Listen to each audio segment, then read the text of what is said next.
Et salut tout le monde, c'est Shido, on se retrouvait bien pour un nouvel épisode de la nouvelle série que j'ai lancée il y a maintenant une quinzaine de jours, à savoir la présentation de manga sur la chaîne, en complément des achats manga, voilà, je vous présente vraiment les titres. Et j'ai décidé donc pour ce deuxième épisode que je vous ai déjà dit dans pas mal de vidéos, de souvenirs, que je vous allais vous présenter un isekai, un des derniers que j'ai pu me procurer, et bien tout simplement, voilà, dans ma mangatech.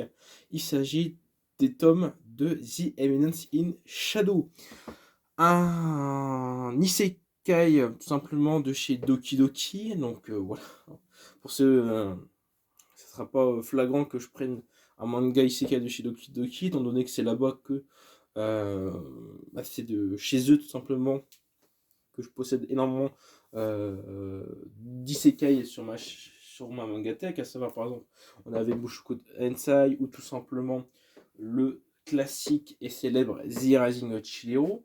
Bien entendu, il y a d'autres éditeurs qui s'occupent d'isekai, mais là c'est parti pour se présenter le The Eminence in Shadow, qui du coup est disponible actuellement à hauteur donc de 4 tomes pour la période de mi-mai.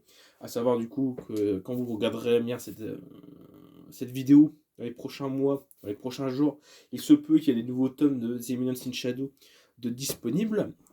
À savoir que déjà, avant de commencer à parler un peu d'histoire, de ce que j'ai bien aimé dans le contexte, c'est déjà de voir un peu ces jaquettes, eh bien, de ce manga. Donc nous avons en premier lieu du coup le tome 1 qui je trouve est assez joli en soi. Donc ça reste une jaquette qui présente un peu les personnages. Voilà, bon. Le personnage principal qui est Sid, que vous trouverez ici. Des personnages, on va dire, secondaires, mais qui sont en relation avec le personnage principal.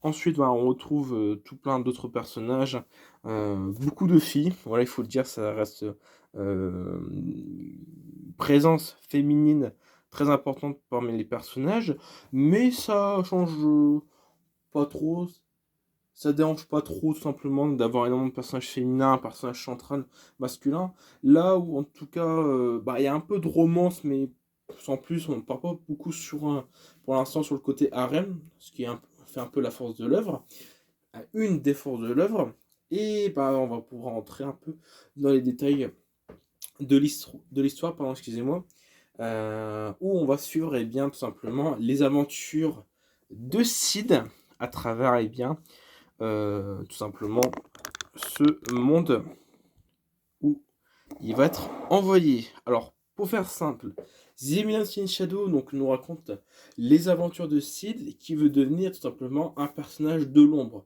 Alors, quand je parle de personnage de l'ombre, ça veut dire qu'il veut devenir un personnage qui tire un peu les ficelles dans l'ombre, ne veut pas se faire remarquer par le grand public.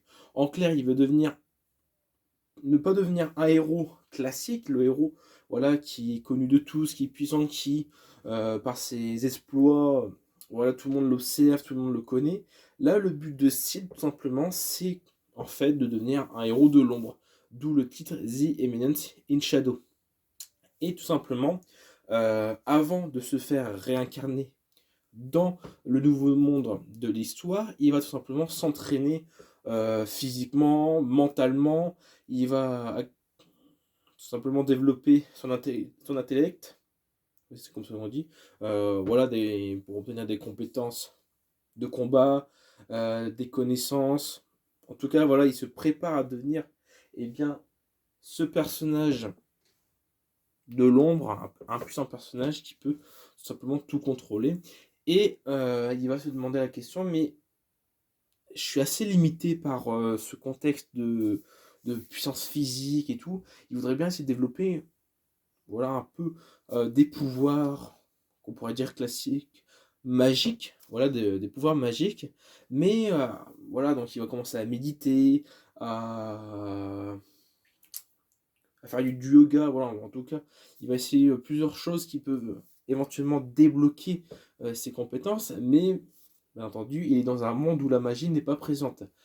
Et au cours d'un de ses entraînements dans la forêt, il va remarquer au travers des arbres eh bien, une lumière, en pensant, lui, qu'il s'agit bien de la réponse qu'il attendait, en tout cas ce sont ses mots, eh bien c'est le classique coup de camion. Voilà, pour ceux qui connaissent un peu le monde des isekai, c'est que généralement la personne, quand elle se fait réincarner, c'est généralement suite à un accident ou un camion l'a écrasé.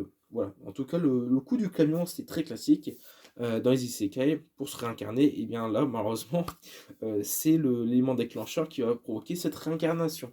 Donc Sid va se réincarner dans un nouveau monde.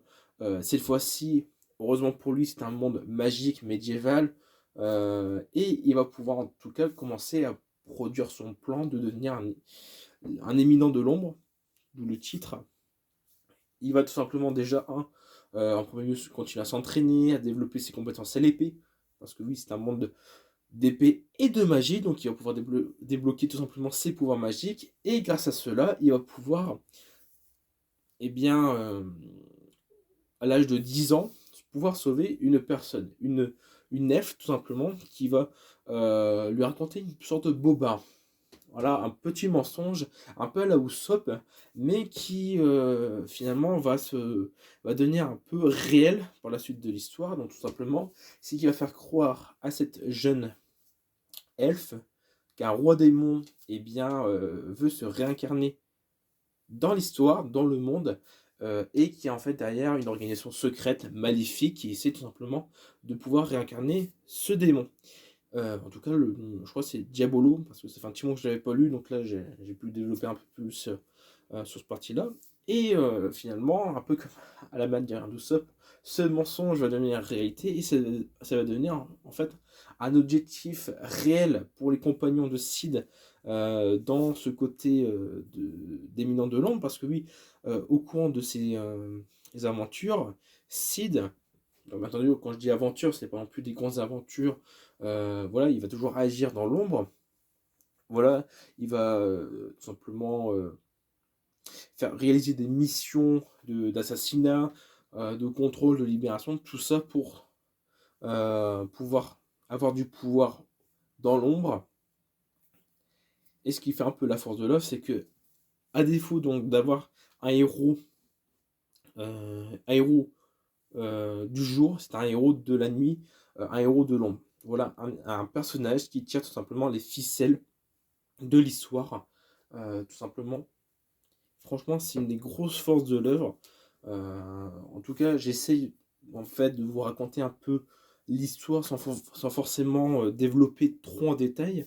Mais voilà, le but de Sid, c'est que au travers de cette réincarnation, au travers bien, de l'accès à la magie, il va pouvoir enfin fonder son organisation secrète, son organisation de l'ombre, les éminences de l'ombre, ouais, c'est ça comme ça. Et voilà, il va pouvoir enfin commencer son projet, son rêve, à travers bien, les tomes de The Eminence in Shadow. Alors, voilà un peu pour tout simplement l'histoire du manga, sans trop vous raconter non plus, mais voilà, il faut penser pour les quelques petits mots encore pour cette partie-là, vraiment, c'est Sid, un personnage qui veut devenir un héros de l'ombre, il veut devenir assez puissant pour pouvoir manipuler dans l'ombre, tirer les ficelles sans forcément apparaître au grand jour. En tout cas, ce n'est pas son objectif. Et au courant tout simplement des années qui vont passer, il va pouvoir fonder son organisation au travers de personnages féminins qui sont pour beaucoup des personnages très secondaires, pas plus développés. On a bien sûr quelques personnages féminins qui seront beaucoup plus développés au courant de l'œuvre, mais forcément on reste très centré sur Sid et sur son plan de fondation.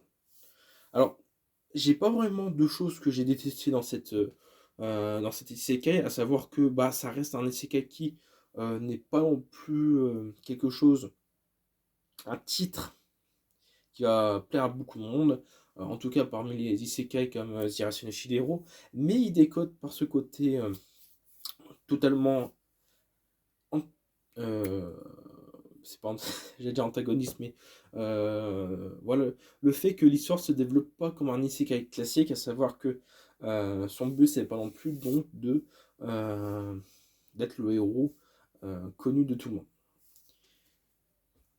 La seule chose que je pourrais un peu critiquer dans l'œuvre, c'est que pour certains personnages, même secondaires, je trouve que bon, c'est un peu bâclé quand même parfois, on n'a pas plus de détails que ça. On sait que ce sont des personnages qu'il a pu rencontrer via Alpha. Alors pour ceux qui ne savent pas, Alpha, enfin, pour ceux qui ne savent pas, vous n'avez pas encore lu l'œuvre, mais en fait Alpha c'est simplement l'elfe, je vais dire l'elfe, mais l'elfe qui a pu sauver quand il avait 10 ans.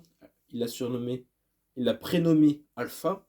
Et c'est Alpha qui va présenter tout simplement toutes les filles qui vont par la suite fonder avec lui l'organisation de l'ombre. Voilà, c'est un peu le petit point que je pourrais critiquer dans là, c'est que on manque un peu de détails pour certains personnages, mais bon, à part ça, c'est que je trouve que l'histoire est assez tranquille, c'est assez simple à lire, c'est pas trop compliqué.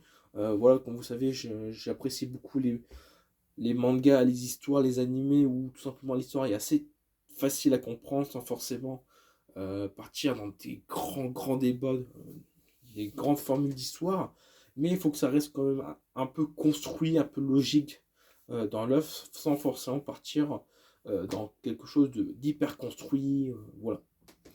En tout cas, voilà pour ce deuxième épisode de la présentation de manga